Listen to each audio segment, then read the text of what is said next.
আসসালামু আলাইকুম, আপনাদের সবাইকে স্বাগতম জিওপোল্যান্ডে। বন্ধুরা, আজকের দুনিয়ায় আমরা যা দেখি তার চেয়েও অনেক বেশি কিছু ঘটে পর্দার আড়ালে। মধ্যপ্রাচ্যের আকাশে এখন বারুদের কালো মেঘ, একদিকে বোমা পড়ছে, মানুষ কাঁদছে, আর অন্যদিকে চলছে এক চরম গোপন খেলা।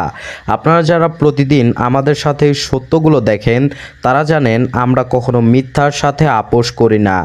আর এই সত্যটাই যেন আজ কোটি মানুষের কাছে পৌঁছায়।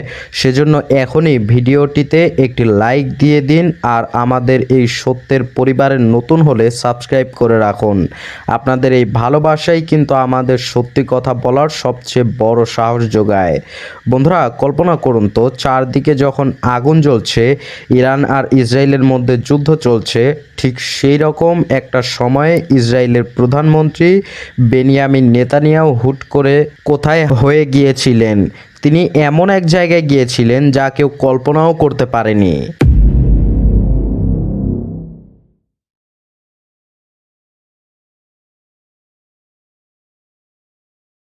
বন্ধুরা, ঘটনাটা ঘটেছিল 26শে মার্চ। স্থান ছিল সংযুক্ত আরব আমিরাতের আল আইন শহর। চারদিকে মরুভূমির ঠান্ডা হাওয়া, আর তার মধ্যে রাতের অন্ধকারে এসে নামলো একটা গোপন বিমান। সেই বিমান থেকে নামলেন ইসরায়েলের প্রধানমন্ত্রী বেনিয়ামিন নেতানিয়াহু। তিনি সোজা চলে গেলেন আমিরাতের প্রেসিডেন্ট শেখ মোহাম্মদ বিন জায়েদের প্রাসাদে। সেখানে ঘন্টার পর ঘন্টা চলে এক গোপন বৈঠক। বন্ধুরা, এই বৈঠকের একটা বড় শর্ত ছিল, আমিরাতের পক্ষ থেকে পরিষ্কার বলা হয়েছিল এই সফরের কথা যেন দুনিয়ার কোনো মানুষ না জানতে পারে। এটা থাকবে একেবারে মাটির নিচে চাপা পড়া একটা গোপন নথি হিসাবে। কিন্তু বন্ধুরা, নেতানিয়াহু কি সেই কথা রেখেছেন? একেবারেই না। বৈঠক শেষ করে নিজের দেশে ফিরেই নেতানিয়াহু এক অদ্ভুত কাজ করলেন। তার নিজের অফিস থেকেই এই গোপন সফরের খবর আন্তর্জাতিক মিডিয়ার কাছে ছেড়ে দেয়া হলো। মুহূর্তের মধ্যে পুরো বিশ্বের তোলপাড় শুরু হয়ে গেল। সবাই জেনে গেল যে যুদ্ধের মাঝখানে রাতে নেতানিয়াহু আমিরাতে গিয়েছিলেন। এই খবরটা বের হতেই আমিরাতের রাজপ্রাসাদে যেন আগুন ধরে গেছে। বন্ধুরা, আমিরাতের বড় বড় কর্মকর্তারা রেগে ফটে পড়েছেন। তারা ভাবতেই পারেননি যে এত বড় একটা দেশের প্রধানমন্ত্রী এভাবে ঘরের কথা বাইরে বলে দেবেন। বন্ধুরা, ভেবে দেখুন, আপনার কোনো বন্ধু যদি আপনার একটা গোপন কথা সবাইকে বলে বেড়ায়, আপনার কেমন লাগবে? আমিরাতের অবস্থাও ঠিক তেমনই হয়েছে এখন। তারা বলছে এটা নেতানিয়াহুর এক পুরনো আর নোংরা অভ্যাস। নিজের ক্ষমতা দেখানোর জন্য, নিজের দেশের মানুষের কাছে হিরো সাজার জন্য তিনি যে কোনো মিত্রকে বিপদে ফেলতে পারেন। আমেরিকা আর ইসরায়েল সব সময় নিজেদের স্বার্থ আগে রাখে। বন্ধুত্বের কথা তারা কখনোই চিন্তা করে না। আর এই লিক বা তথ্য ফাঁসের ঘটনাই আমিরাতকে এক চরম বিপদের মুখে দাঁড় করিয়ে দিয়েছে। নেতানিয়াহু দেখাতে চেয়েছিলেন যে আরবের বড় বড় দেশগুলো তার পকেটে আছে। তিনি বোঝাতে চেয়েছিলেন ইরানকে মারার জন্য আবারও তাকে সাহায্য করছে। কিন্তু বন্ধুরা, এই সস্তা রাজনীতি করতে গিয়ে তিনি আমিরাতের মতো একটা বড় বন্ধুকে জীবনের জন্য খেপিয়ে দিলেন। আমিরাত এখন এতটাই রেগে আছে যে তারা ইসরায়েলকে কড়া ভাষায় ধমক দিয়েছে। তারা পরিষ্কার বলে দিয়েছে, আমরা নেতানিয়াহুকে কোনো অফিসিয়াল দায়িত্বই দেইনি, তিনি নিজেই এসেছিলেন। তাহলে বন্ধুরা, ভাবুন তো, কেন এই লুকাচুপি হচ্ছে? কেন ইসরায়েলকে এভাবে চোরের মতো মাঝরাতে আমিরাতে যেতে হলো? আর কেনই বা তারা এই গোপন কথা নিজেরা লিকেজ করে দিল? আসল খেলাটা কিন্তু এখানেই লুকিয়ে আছে।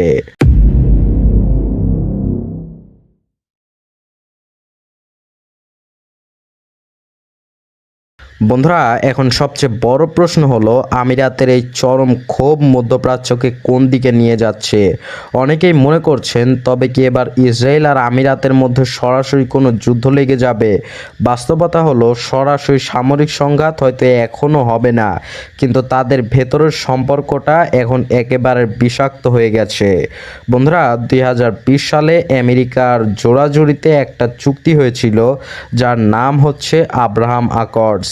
আমেরিকা আর ইউরোপ মিলে আরব দেশগুলোকে বুঝিয়েছিল যে ইসরায়েলের সাথে হাত মেলালেও এই অঞ্চলে শান্তি আসবে। কিন্তু আজ বন্ধুরা আপনারাই চোখ খুলে দেখুন, সেই চুক্তির পর থেকে মধ্যপ্রাচ্যে কি কোনো শান্তি এসেছে? আসেনি, উল্টো লাশের পাহাড় জমেছে। আমিরাত এখন খুব ভালো করেই বুঝতে পারছে যে পশ্চিমা দেশগুলো আর ইসরায়েল মিলে আসলে তাদের কতটা ফাঁদে ফেলে দিয়েছে। এই ফাঁদের মূল উদ্দেশ্য হলো আরব দেশগুলোকে ঢাল হিসাবে ব্যবহার করে ইরানের মুখোমুখি দাঁড় করানো। অর্থাৎ যুদ্ধ হলে মারবে আরবের মানুষ, ধ্বংস হবে আরবের সম্পদ, আর লাভ হবে আমেরিকা আর ইসরায়েলের অস্ত্র ব্যবসায়ীদের। যখনই এই গোপন বৈঠকের খবর দুনিয়াতে ছড়ালো, আমিরাত বুঝতে পারলো তাদের নিরাপত্তা এখন এক বড় হুমকির মুখে। কারণ ইরান খুব কড়া ভাষায় হুঁশিয়ারি দিয়ে রেখেছে, কোনো আরব দেশ যদি ইসরায়েলকে তার মাটি বা আকাশসীমা ব্যবহার করতে দেয় তবে ইরান তাদেরও শত্রু হিসাবে দেখবে। বন্ধুরা, আমিরাতের আছে বড় বড় ক্যাচের তৈরি শহর, দুবাইয়ের আর আবুধাবির মতো বিলাসবহুল জায়গা আর বিশাল তেলের খনি। ইরানের একটা মিসাইল যদি সেখানে এসে পড়ে তবে পুরো আমিরাতের অর্থনীতি এক নিমিষে মাটির সাথে মিশে যাবে। সেই ভয়েই আমিরাত এখন ইসরায়েলের উপর চরম ক্ষিপ্ত হয়ে পড়েছে। তারা বুঝতে পেরেছে ইসরায়েলের গোয়েন্দা সংস্থা মোসাদ বা তাদের সরকার কতটা অবিশ্বস্ত। তারা নিজেদের ক্ষমতা টিকিয়ে রাখতে যে কোনো দেশের পিঠে ছুরি মারতে পারে। তাই আমিরাত এখন ইসরায়েলের সাথে করা তাদের সব চুক্তি নতুন করে ভাবছে। ভেতরের খবর হলো আমিরাতের বড় বড় নেতারা এখন ইসরায়েলের সাথে দূরত্ব তৈরি করছেন। তারা আন্তর্জাতিক মহলে দেখাচ্ছেন যে আমরা ইসরায়েলের এই নোংরা যুদ্ধের সাথে নেই। যদি ইসরায়েল এভাবে বারবার তাদের ধোঁকা দেয় তবে আমিরাত তাদের আকাশসীমা ইসরায়েলি বিমানদের জন্য বন্ধ করে দিতে পারে। আর সেটা যদি হয় তবে ইসরায়েল চারদিক থেকে অবরুদ্ধ হয়ে পড়বে। বন্ধুরা, পশ্চিমা মিডিয়া দিনদার প্রচার করে যে ইসরায়েল কত শক্তিশালী, কিন্তু আসল সত্যটা দেখুন, তারা নিজেদের একটা বন্ধুকেও ধরে রাখতে পারছে না।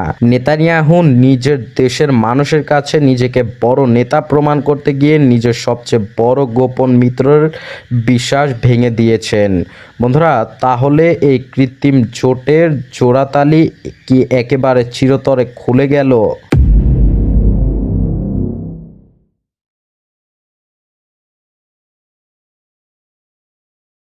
বন্ধুরা, এই পুরো ঘটনার মধ্যে সবচেয়ে শান্ত এবং বুদ্ধিমান খেলোয়াড় কিন্তু ইরান।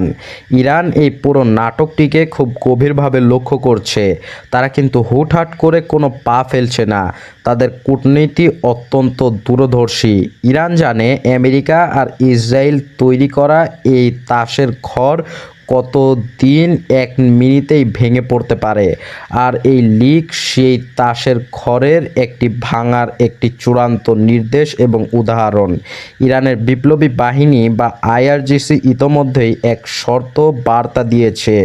তারা উপসাগরীয় দেশগুলোকে মনে করিয়ে দিয়েছে যে ইসরায়েলের পতন এখন সময়ের ব্যাপার।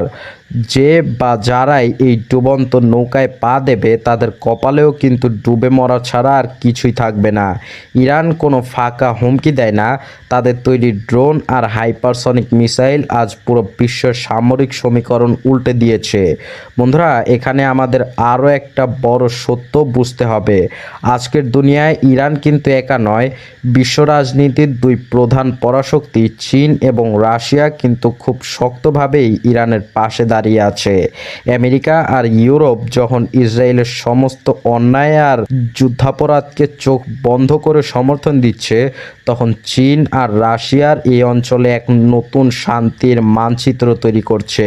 কিছুদিন আগেই চীনের মধ্যস্থতায় সৌদি আরব আর ইরানের মধ্যে যে ঐতিহাসিক বন্ধুত্ব হয়েছিল তা কিন্তু আরবরা ভোলেনি। আরব দেশগুলো এখন বুঝতে পারছে যে আসল শান্তি পশ্চিমাদের দেয়া অস্ত্রে নয়, আসল শান্তি হলো নিজেদের ভেতরের ঐক্যে। চীন আর রাশিয়া মধ্যপ্রাচ্যে কোনো যুদ্ধ চায় না, তারা চায় ব্যবসা, শান্তি আর স্থায়িত্ব। আর অন্যদিকে আমেরিকা চায় শুধু অশান্তি, যাতে তাদের অস্ত্রের দোকান সব সময় খোলা থাকে এবং চাঙ্গা থাকে। আমিরাত এখন চীনের এই নীতির দিকেই ঝুঁকছে। তারা বুঝতে পারছে ইসরায়েলের সাথে বেশি মেলামেশা করলে শুধু ধ্বংসই আসবে তাদের বুকে। কারণ যুদ্ধ লাগলে ইসরায়েল নিজেকে বাঁচাতে বাংকারে ঢুকবে, আর আমিরাতের তেলের রিফাইনারিগুলো জ্বলবে ইরানের মিসাইলে। বন্ধুরা, তাই আমিরাতের এই রেগে যাওয়া আসলে কোনো সাধারণ রাগ নয়, এটা হলো ইসরায়েলের নোংরা রাজনীতি থেকে নিজেদের দূরে সরিয়ে নেয়ার এক কৌশলগত চেষ্টা। একদিকে ক্ষয়ে যাওয়া মার্কিন সাম্রাজ্যবাদ, আর অন্যদিকে ইসরায়েল মরিয়া হয়ে বেঁচে থাকার চেষ্টা। আর ইরান, চীন এবং রাশিয়ার এক বিশাল এবং শক্তিশালী জোট, যা পুরো মধ্যপ্রাচ্যের স্বাধীনতা নিশ্চিত করতে চাইছে। বন্ধুরা, নেতানিয়াহুর এই গোপন সফরের ব্যর্থতাই প্রমাণ করে যে জোর করে বা ধোঁকা দিয়ে কোনো বন্ধুত্ব টিকিয়ে রাখা যায় না।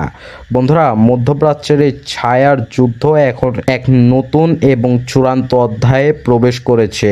নিজেদের মিত্রদের মধ্যেই যখন এত বড় আস্থার সংকট, তখন ইসরায়েল যে বিশ্বমঞ্চে কতটা একাকী হয়ে পড়ছে তা সহজেই বোঝা যায়। ইতিহাস সবসময় সাক্ষী দেয়, যারা নিজেদের স্বার্থের জন্য বন্ধুদের ব্যবহার করে এবং পেছন থেকে আঘাত করে, শেষ পর্যন্ত তারা নিজেরাই নিজেদের ধ্বংস ডেকে আনে। বন্ধুরা, মধ্যপ্রাচ্যের এই নতুন খেলায় শেষ পর্যন্ত কার জয় হবে? গোপন সফর ফাঁস হওয়া, ক্ষুব্ধ আমিরাতের পিছুটান, আর অন্যদিকে ইরানের এই বিশাল প্রতিরোধক্ষ, সব মিলিয়ে জল কোন দিকে গড়াচ্ছে? আপনাদের কি মনে হয়, আমিরাতের এই পিছু টান কি ইসরায়েলের পতনের শুরু, নাকি এর পেছনে লুকিয়ে আছে পশ্চিমাদের আরও বড় কোনো অন্ধকার চক্রান্ত? কমেন্টে আপনাদের মূল্যবান মতামত অবশ্যই জানাবেন, কারণ আপনাদের এক একটি মন্তব্য আমাদের এই বিশ্লেষণকে আরও সমৃদ্ধ করে। ভিডিওটা ভালো লাগলে বন্ধুদের সাথে শেয়ার করতে ভুলবেন না। জিওপয়েন্টে আমাদের দেখা হবে পরবর্তী কোনো সত্যের মুখোমুখি। তাই সে পর্যন্ত শান্তিতে থাকুন, সতর্ক থাকুন। আল্লাহ হাফেজ।